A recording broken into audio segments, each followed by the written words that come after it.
Welcome back to Inherited Dawn, the One Piece podcast that feels the weight of every grain of sand in this desert kingdom. We are breaking down chapter 193, Utopia. And Franky, the title itself feels like a threat in this context.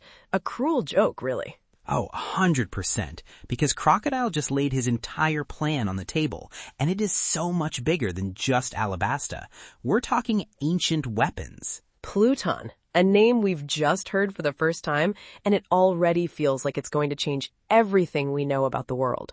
If you don't want to miss the moment we inevitably find out what this thing is, make sure you're following the show. We're on this journey every single week, and you don't want to fall behind now of all times. Especially with a 30-minute timer now ticking on the capital city of Alabasta. Let's get into it. The clock is running. We open right where we left off, with Nami and Miss Doublefinger. Nami's on her last legs, literally. Her foot is a complete wreck from that spike trap earlier. Oda gives us a close-up panel of it, and it is gnarly. It's swollen, bleeding, pierced through. She can barely stand, and Miss Doublefinger is just rubbing it in, savoring every second of it. Miss Doublefinger's entire fighting style is sadistic. The toge no mi, the spike fruit, is inherently painful. She could use it to create a single, efficient blade, but she chooses to make herself a sea urchin. She chooses maximum pain, maximum torture. She wants Nami to suffer before she dies. She's just so smug about it, too, calling Nami a puny little thief and saying how she's going to enjoy watching her die. It's pure villain monologue, but it works because you see Nami just trembling, trying to hold herself up on the climate attack like a crutch. She goes in for another attack, sea urchin sting, transforming her whole body into a ball of spikes and rolling towards her. Nami manages to block it with the climate attack, but you can see the impact just tears through her leg again. The shock of it travels right up her body. The sound effect Oda uses is brutal. It's not a clean clang, it's a grinding, tearing sound. But then she grits her teeth and says this is nothing. That line gave me chills. It's so raw. She's in absolute agony. We can see it on her face, but she denies it. She refuses to give this woman the satisfaction. Compared to what Vivi's going through. That's the core of it, isn't it? The reason any of them are still fighting. It's not for themselves, it's for their friend. We've seen this before, back in Arlong Park, but this is different. Now she's putting her life on the line, enduring this level of pain for someone she's only known for a few months. It's pure Straw Hat energy. My pain doesn't matter if my friend is hurting more. And that's the fuel she uses to finally unleash her ultimate attack. She readies the climate attack, pointing it right at Miss Doublefinger and yells, "Tornado tempo!" The buildup is incredible. You think, this is it. This is the big one. And then 2 plastic doves pop out on a wire. I swear, for a second, my heart just sank for her. After everything, after all that buildup, you think Usopp gave her another party trick. You can just feel her disappointment. She thought it was another gag.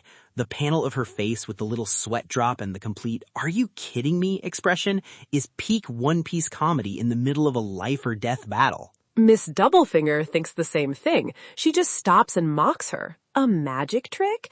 It's the ultimate misdirection. It's the ultimate Usopp invention. Something that looks completely useless, a joke even, until the moment it isn't. Because those doves aren't the attack. They're the delivery system. They're like little projectile clamps. They fly out, latch onto Miss Doublefinger's coat, and the wires just wrap around her body, tangling her up completely. The genius of it is that it preys on the enemy's arrogance. If Miss Doublefinger had taken it seriously, she might have dodged or cut the wires. But she was so convinced Nami was pathetic that she just stood there and let it happen. It's a psychological weapon as much as a physical one. Then the climatact starts to spin, the central ball rotating like a motor, and because she's attached, Miss Doublefinger starts spinning with it, like a top. An incredibly violent top. The physics of it are absurd and amazing. The staff is the axis, the wire is the radius, and Miss Doublefinger is the payload. It spins her faster and faster and faster. She's just a blur. The tension on those wires must be insane. And then Nami presses a button, the doves release, and the stored kinetic energy just launches her. She gets shot backwards with so much force, she just demolishes a building. It's not just a punch. She goes through one wall, then another, then another. It's a cannonball shot. The sheer force of the recoil knocks Nami to the ground as well, which is an important detail. It shows how powerful this attack really was. It took everything she had just to activate it. But that's it. Miss Doublefinger is down for the count, buried in rubble. Nami did it. She won. Our navigator, the one who tried to avoid fights at all costs back in East Blue, just took down an officer agent of Baroque Works one-on-one with a weapon she's barely used before. She used her brain, she endured an incredible amount of pain, and she trusted her crewmate's invention, even when it looked like a failure. That last part is so critical to her development. That's the key right there. She had that moment of doubt, that Usopp, you idiot look on her face, but she still saw the attack through. That's a huge step for Nami. It shows a deep foundational trust in her crew. She might think Usopp is a goofball, but when it matters, she believes his gear will work. She's not just the navigator who can make it rain anymore. She's a fighter. It really reframes the crew's strength.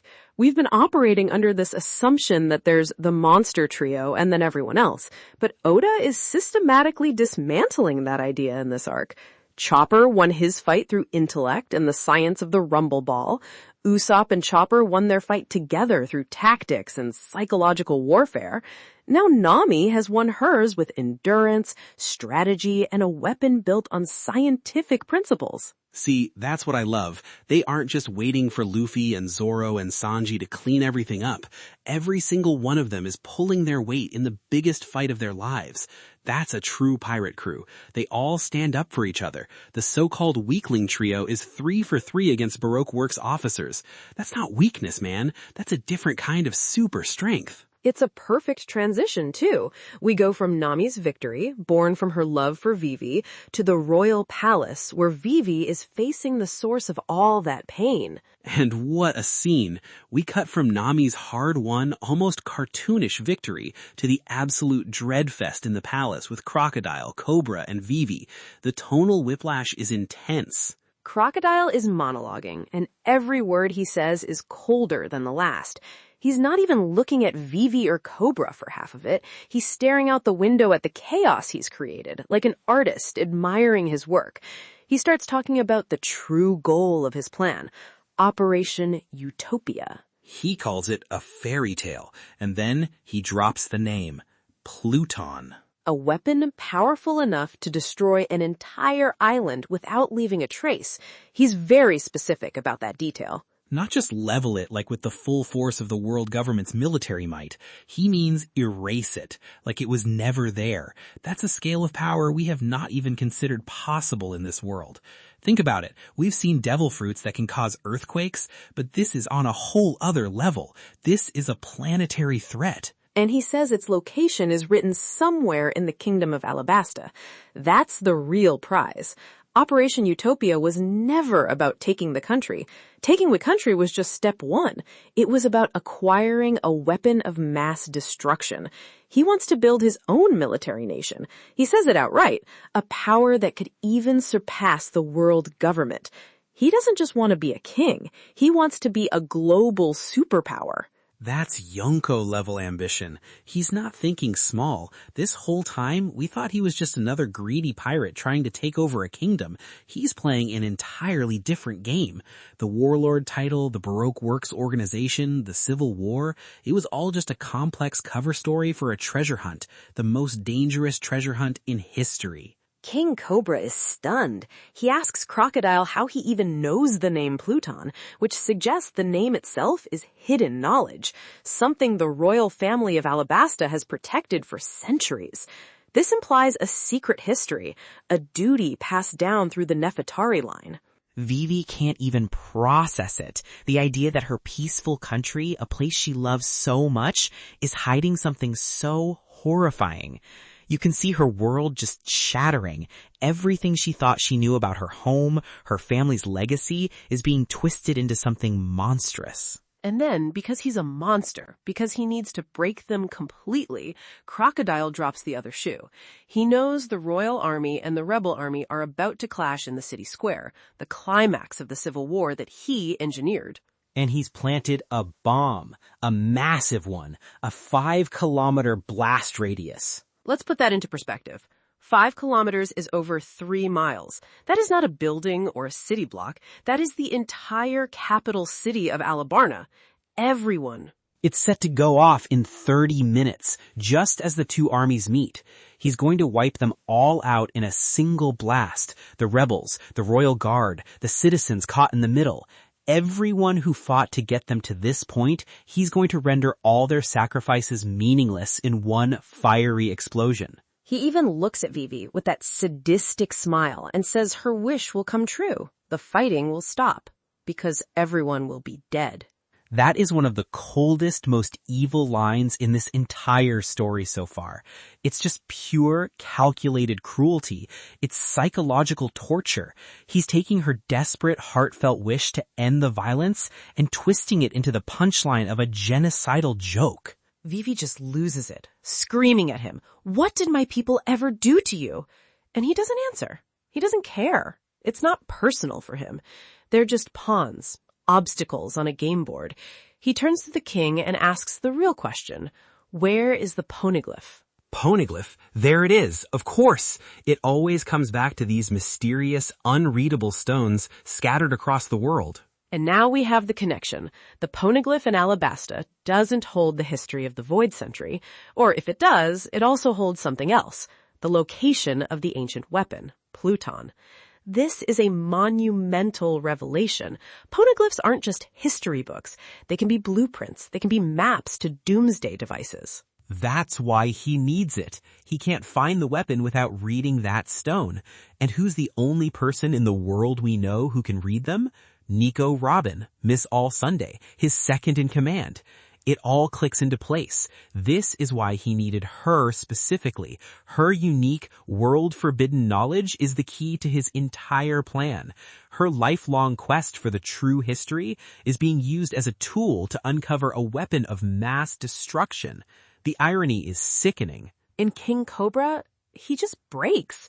The bomb, the threat to his people, the ticking clock. It's too much. He agrees. He'll take Crocodile to the poneglyph. The hope is just gone from his eyes. It's the face of a man who has lost everything. He's making a desperate choice, a terrible one perhaps from a global perspective, but as a king, his duty is to his people. He's trying to save the people in the city. If he gives Crocodile the poneglyph, maybe, just maybe, he'll stop the bomb.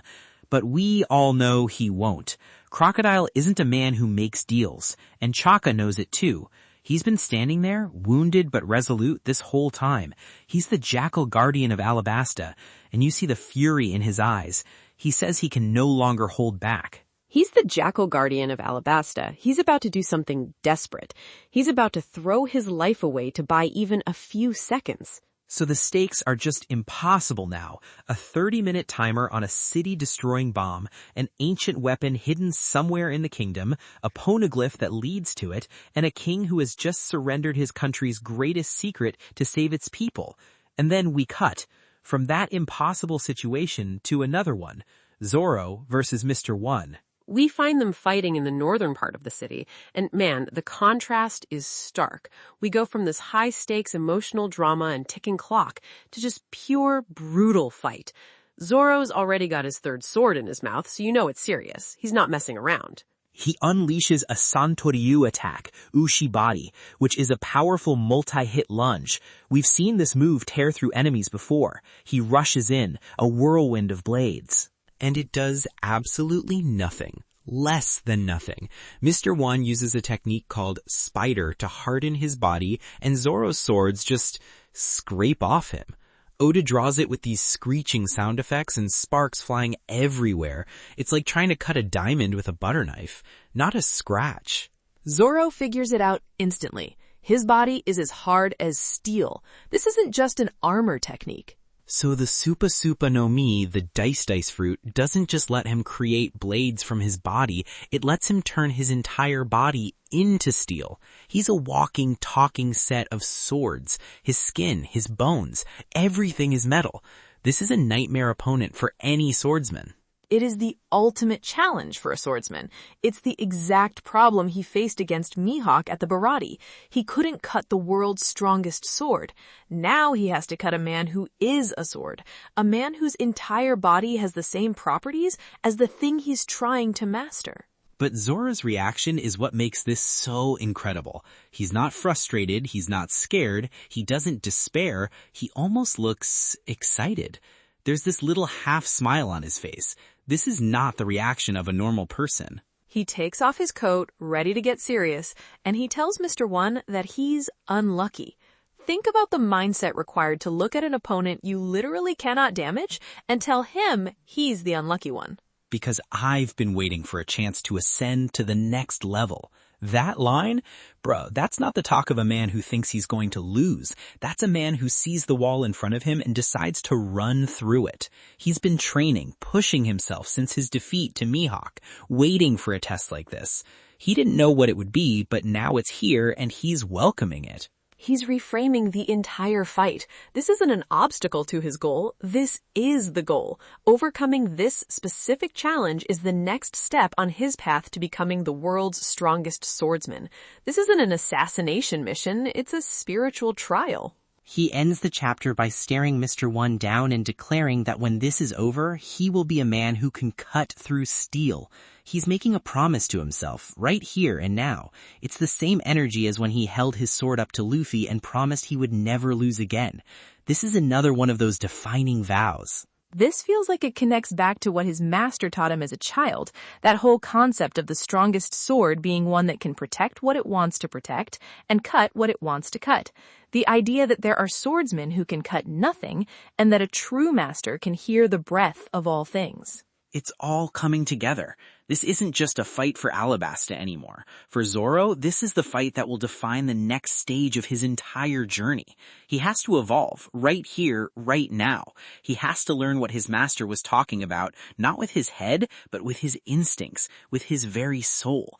If he can't, he dies, and he breaks his promise to Luffy and Kuina. It's do or die. What a way to end the chapter. It really is a very heavy chapter all around. Even Oda's author comment feels like a small moment to catch our breath. Oh yeah, what was it this week? He mentioned that the anime's ending theme has changed, and that he was told it was sung by middle schoolers. He just seems genuinely surprised at how young they are. That's great. After all that talk of world-ending weapons and city-destroying bombs, it's nice to just have Oda being a dude thinking about the enemy's music. A little bit of calm in the storm. Exactly. It's a reminder of the real world outside this incredibly high-stakes drama. Alright, before we get into what's next, if this breakdown of Pluton, poneglyphs, and Zoro's next level got you thinking, drop a comment below with your own theories. We read every single one. I'm particularly interested to see what people think the poneglyph will say, and if it's connected to the Void Century at all. Is Pluton a creation from that era? It seems almost certain. Okay, predictions for chapter 194. I'll go first. I think Chaka is going to attack Crocodile right now. He said he can't hold back anymore. Cobra has given up, but Chaka hasn't. He's the last guardian standing. He's going to try and stop Crocodile from reaching the poneglyph, even if it costs his life. It's not going to work, but he has to try. That feels very likely. He's a guardian to the end. My first prediction is that we're going to see a flashback for Zoro. He just declared he needs to learn to cut steel. I think we'll get a brief memory of his training with Kushira, a specific lesson about hearing the breath of steel that he didn't understand as a child, but will finally click for him now in the heat of battle.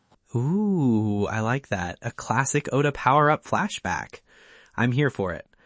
Okay, my second one, we're not going to see Luffy next chapter. The bomb is the priority. I think the story is going to stay with Vivi and the others in the capital as they scramble to find this bomb. We are in a race against time, and that's the most important plot thread. Luffy is still on his way back from being dried out. He's not relevant to the immediate timer. That makes sense. My second prediction is tied to that. I think the Straw Hats who have finished their fights, Nami, Usopp, and Chopper, will be the ones who end up finding the bomb. It'll be a mission for the so-called Weakling trio to save the entire city while the big fighters are occupied. It would be the ultimate validation of their strength. Bro, having them save the day after everyone underestimated them would be perfect. My last one is about the poneglyph. Cobra is going to lead Crocodile to it, but it's going to be a trap. Or there will be some kind of puzzle or guardian protecting it that Cobra knows about, but Crocodile doesn't. The king's last stand. He's not broken, he's just playing the long game. A final gambit. I could see that. My last prediction is that we'll get a check-in on Sanji. We haven't seen him since he answered the call from Mr. Prince. I think we'll see him finally arrive at his destination, but it won't be a fight with a Baroque works agent. He'll have used his intelligence to deduce the bomb's location, and will be trying to figure out how to disarm it, maybe getting instructions from Vivi over the Den Den Mushi. He's the strategist, after all. The Mr. Prince comeback tour. I'm ready for it. All right, that's all the time we have for this week. The clock on Alabasta is ticking, and Zoro is about to level up. Things are about as tense as they can get. Join us next time as we dive into Chapter 194. Until then, be wary of any fairy tales. This has been Inherited Dawn. We're out.